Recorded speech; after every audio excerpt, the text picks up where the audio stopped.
Oleh Romeni lengkapi berkas naturalisasi, proses WNI-nya langsung dikebut. Alasan Eleanor Renders dicoret saat lawang Jepang akhirnya diungkap Sintayong. Arab Saudi mendarat di Jakarta langsung dikawal ketat. Bek Jepang akui takjub dengan gemuruh GBK disebut paling unik se-Asia. Tagar STY Out menggema di media sosial, begini respon PSSI. Simak informasi selengkapnya sebagai berikut.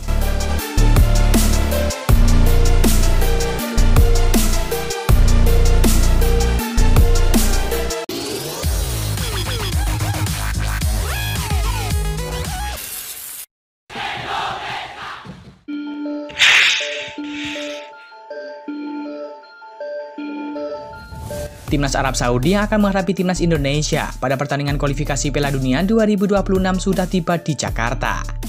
Pasukan Arab Saudi tiba di Jakarta pada Jumat malam, tepatnya pada tanggal 16 November 2024. Kedua tim akan berhadapan di Stadion GBK Jakarta pada Selasa 19 November 2024 mendatang.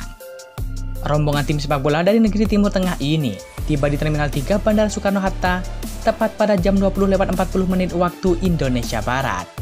Mereka berangkat ke Indonesia dengan menggunakan pesawat Garuda Indonesia rute Melbourne, Jakarta.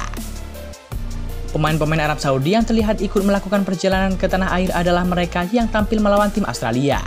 Pemain tersebut diantaranya Ahmed Al-Kassar, Saud Abdul Hamid, dan juga pemain yang lain. Sementara itu, Salim Al-Dawsari, kapten dari timnas Arab Saudi, tampak tak terlihat dalam rombongan tim yang tiba di Indonesia tersebut.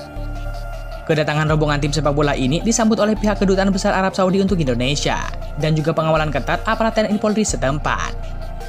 Setelah para pemain dan juga ofisial semuanya berkumpul, rombongan itu langsung dibawa ke dalam satu unit kendaraan bus menuju hotel di Jakarta. Arab Saudi datang ke Indonesia dengan target 3 poin setelah sebelumnya hanya bermain imbang 0-0 lawan Australia. Hasil imbang yang diraih Australia dan juga Arab Saudi membuat persaingan grup C semakin memanas. Kedua tim saat ini sama-sama mengoleksi 6 poin dari 5 pertandingan. Indonesia masih terpuruk di dasar klasemen sementara dengan nilai 3 poin setelah kalah 4-0 dari Jepang.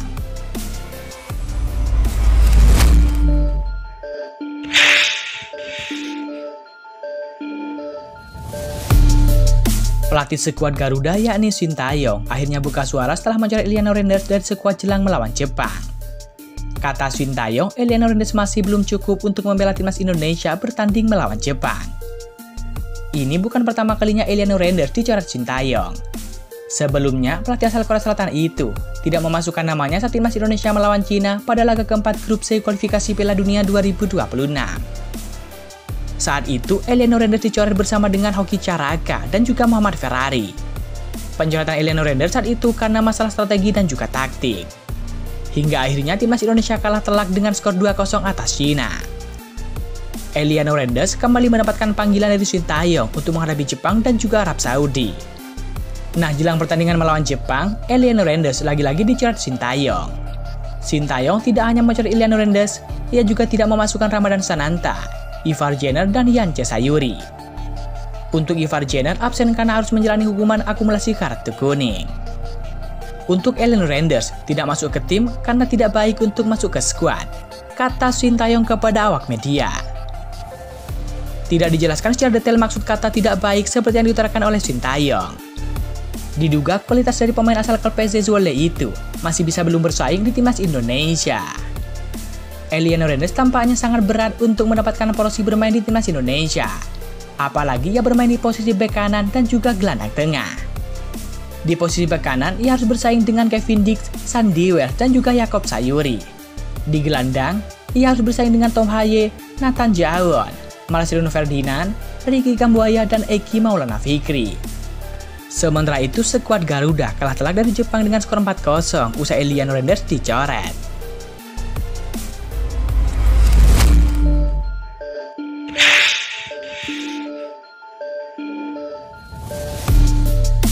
Striker FC Utrecht yakni Oleh Romeni saat ini sedang berada di Jakarta. Oleh Romeni hampir pasti akan melakukan proses WNI dalam waktu dekat. Sebelumnya, Oleh Romeni tertangkap kamera sedang bersama dengan staf PSSI melakukan tes medis.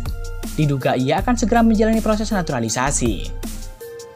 Dalam foto yang beredar di media sosial, Oleh Romeni disebut menjalani pemeriksaan medis di RS Mitra Keluarga Cibubur.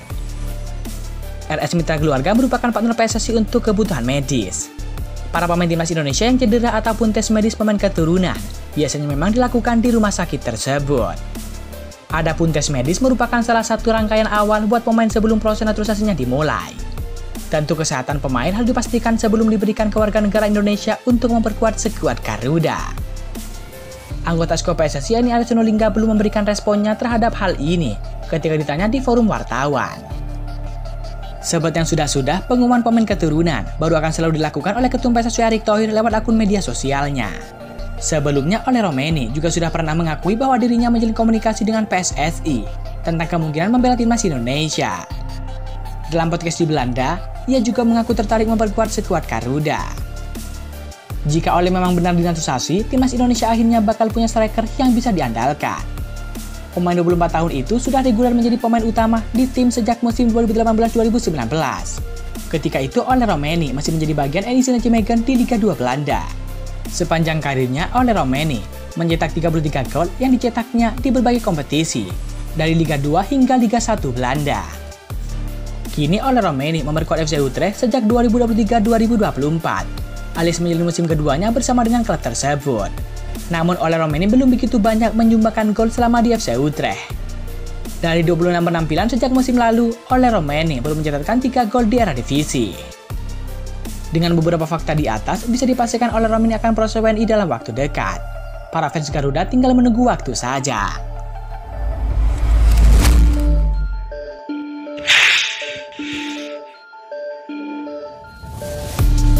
Bek Jepang yakni Yukinari Sugawara mengakui bahwa supporter timnas Indonesia yang hadir di Stadion Utama Gelora Bung Karno Jakarta sangat luar biasa. Bahkan mereka sempat mengaku mengalami kesulitan. Namun akhirnya Jepang sukses mengajar timnas Indonesia 4-0 dalam laga kelima grup C kualifikasi Piala Dunia 2026. Skuad Garuda sebenarnya mengawali permainan dengan agresif dan beberapa kali menciptakan peluang ke gawang Jepang. Namun Jaisin dan kawan-kawan akhirnya menelan kekalahan telak. Jepang memang meraih kemenangan dalam laga ini. Akan tetapi Yukinari Sugawara mengaku bahwa sebenarnya tim berjulukan Samurai Biru tersebut sempat mengalami kesulitan. Bek Southampton FC tersebut mengaku bahwa tidak mudah melawan tim asuhan Sintayong. Pasalnya, supporter yang hadir di stadion secara langsung memberikan dukungan luar biasa untuk tim Merah Putih sejak awal pertandingan. Apalagi saat timnas Indonesia melakukan serangan, semua supporter kompak memberikan dukungan. Situasi ini membuat gemuruh ataupun atmosfer luar biasa terasa di SGBK. Untuk itu, Yukinari Sugawara mengaku bahwa atmosfer yang dihadirkan supporter timnas Indonesia membuat Jepang merasa kesusahan. Namun akhirnya Jepang berhasil mengalahkan tim Merah Putih dengan tak kebobolan dalam laga ini. Pertama, alasannya luar biasa, main di depan atmosfer seperti ini di stadion, ujar Sugawara. Fans Indonesia membuat pertandingan ini terasa sulit bagi kami. Tetapi saya senang kami bisa meraih kemenangan, ucap bek Jepang tersebut. Pemain 24 tahun ini mengatakan bahwa dia merasa senang dengan kemenangan Jepang ini. Apalagi dalam laga ini dia sukses mencetak gol buat Samurai Biru. Sugawara mengungkapkan bahwa gol yang sukses dicetaknya pada menit ke-69 tersebut membuat dia merasa senang.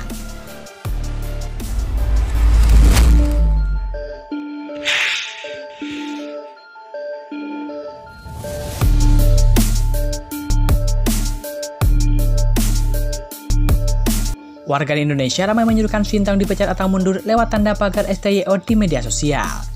Desakan itu muncul usai timnas Indonesia takluk 0-4 dari timnas Jepang. Laga Indonesia lawan Jepang berlangsung di Stadion Utama Gelora Bung Karno Jakarta pada 15 November 2024 malam. 4 gol Jepang disalangkan oleh gol bunuh diri dari Justin Hubner menit ke-35, Takumi Minamino menit ke-40, dan juga Morita menit ke-49, dan terakhir Yukinari Sugawara menit ke-69. Kekalahan ini membuat timnas Indonesia semakin terdampar di dasar klasemen grup C dengan nilai 3 poin dari 5 pertandingan. Usai laga, tagar STYO menggema di media sosial. Warganet ramai-ramai menyerukan sang pelatih dipecat atau mengundurkan diri jika kembali menelan kekalahan ataupun hasil negatif melawan timnas Arab Saudi. Pelatih wajib disalahkan. Sintayong wajib out setelah lawan Arab Saudi entah hasil menang ataupun imbang atau kalah. Cari pelatih buat mempersiapkan tim bulan Maret. Memang ini pelatih cocoknya untuk tim yang baru berkembang seperti U23 dan juga U20, tulis salah satu pengguna X di media sosial. Kemudian warganet lainnya menyoroti keputusan sang pelatih yang lagi-lagi menepikan Eliano Reinders. Padahal proses naturalisasi pemain BRZ Zwolle itu sempat dikebut PSSI pada September 2024 lalu. Eliano tidak dimainkan dan Elkan Bagot tidak dipanggil, malah Rafael Streit dan juga Nathan Jawon main jelek tidak cepat diganti. Sintayong sudah 4 tahun di kontrak PSSI, tidak bisa bahasa Indonesia dan bahasa Inggris. Bagaimana lancar kasih instruksi? Kritik netizen Indonesia. Patut dinanti seperti apa respon timnas Indonesia dan juga Sintayong terhadap kritik tersebut. Pria 54 tahun itu diharapkan bisa membuat timnas Indonesia terbang tinggi melawan Arab Saudi.